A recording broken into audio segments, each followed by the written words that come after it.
আসসালামু আলাইকুম, সবাই কেমন আছেন? আশা করি সকলেই ভালো আছেন। তো আজকে চলে আসলাম একটা নতুন ভিডিও নিয়ে। তো এই ভিডিওতে আমার আম্মু অনেক কিছু রান্না করবে, তো তাই শেয়ার করবো আপনার সাথে। তো এখানে দেখতে পাচ্ছেন প্রথমে মাছগুলো ভেজে নিচ্ছে তরকারি রান্নার জন্য। এখানে দেখতে পাচ্ছেন এই যে মাছগুলো পাশে পাশ করে ভেজে নিচ্ছে, দেখতে পাচ্ছেন। তারপর এখানে বাঁধাকপি ভাজির জন্য এখানে বাঁধাকপিগুলো কেটে কুচি কুচি করে কেটে ধুয়ে নিয়েছে। আর এখানে ফুলকপির তরকারি রান্না করবে, তো দেখতে পাচ্ছেন ফুলকপিগুলো। আর এখানে আলুটাও কেটে নিয়েছে, আর যে পেঁয়াজ আর মরিচ।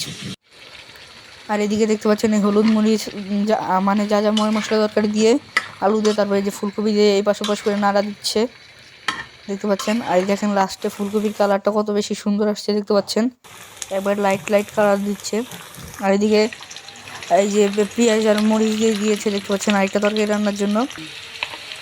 তো দেওয়ার পরে এখানে চিংড়ি মাছ দিয়ে দিল, মানে এই যে বাঁধাকপির ভাজি রান্না করবে, তো তার জন্য। তো তারপর চিংড়ি মাছ দিয়ে এটাকে আর একটু ভালো মতন পাশে পাশ করে নাড়াচাড়া করে নিল। তারপর এটার ভিতর বাঁধাকপিগুলো দিয়ে দিল, দেখতে পাচ্ছেন। আর এই ভাজিটা অনেক বেশি মজা হয়েছিল। তো তারপরে এই পাশে পাশ করে নাড়াচাড়া দিচ্ছে। তারপর এখানে দেখতে পাচ্ছেন ডালের ভর্তা বানাবে, মানে বড়া বানাবে। তো তার জন্য ডাল বেটে নিয়েছে। আর এখানে পেঁয়াজ আছে আর হলুদ মরিচ এগুলো দিচ্ছে, দেখতে পাচ্ছেন, জিরার গুঁড়া। তারপরে এখানে 1 প্যাকেট ম্যাগি মশলা দিয়ে দিল। তো তারপরে এটার ভিতরে অল্প কিছু বাঁধাকপি দিয়ে দিল, যাতে বাঁধাকপির টেস্টটাও একটু আসে।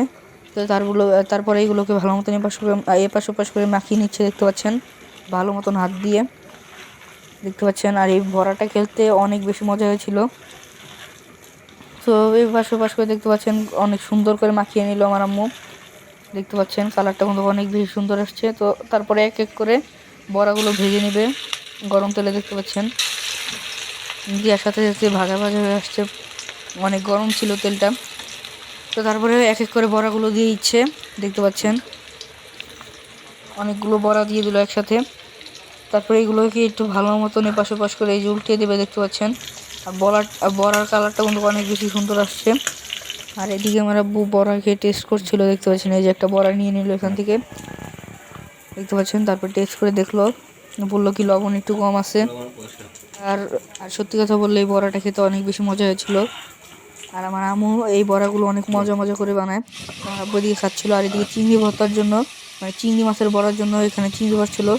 এই এই ভিডিওটা আমরা করিনি আপাতত, দেখতে পাচ্ছেন। এখানে চিংড়ি মাছ, গুঁড়া চিংড়ি মাছ আর এই যে মরিচ ছিল, এগুলো বেটে নিচ্ছিল। আপাতত এই ভিডিওটা করেনি আমার আব্বু। আর এদিকে এই যে পাঙ্গাস মাছের ভর্তা বানাবে, নতুন রেসিপি এটা।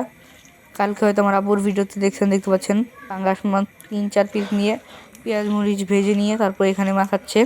আর এটা কিন্তু অনেক বেশি ঝাল হয়েছিল, আর খেতে অনেক বেশি সুস্বাদু ছিল। আপনারা এভাবে বানাবেন এবং খাবেন। তো আজকের ভিডিও ছিল এই পর্যন্ত। সবাই ভালো থাকবেন, সুস্থ থাকবেন এবং আমার জন্য বেশি বেশি দোয়া করবেন। বাই।